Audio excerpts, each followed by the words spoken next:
guys. Bawal tayo sa matamis. Tatabi ko siya bukas. Pag uminom akong tubig, tatabi ko na siya bukas. Ay, tatabi ko na siya.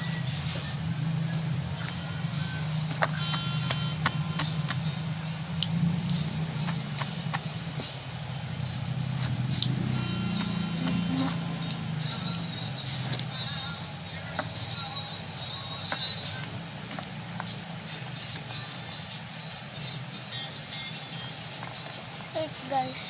So, andito na ako.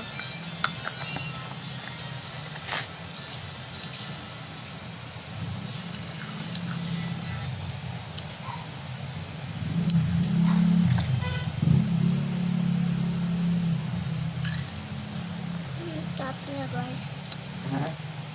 Hindi ko mapilit yung sarap niya.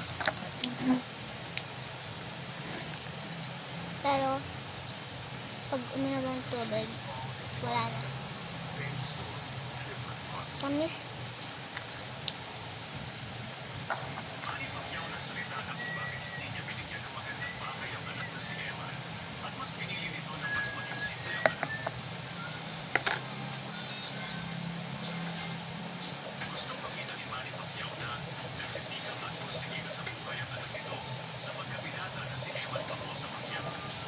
Nag-viral kasi ang naganap na interview nito kay Jessica Soho kung saan ipinakita nito ang napakasimpleng bagay sa probinsya sa North Cotabato.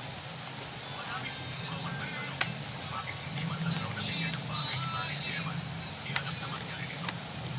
Matagal nang sinabi ni Manny noon kay Eman na tutulungan siya nito sa ibang bagay pero gusto nito na nakikita niya ang anak na maging porsigido pagdating sa larangan ng boxing.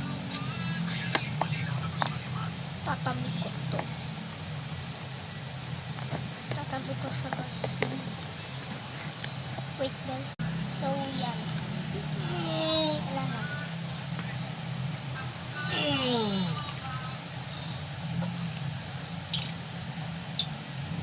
Wala na talaga siya.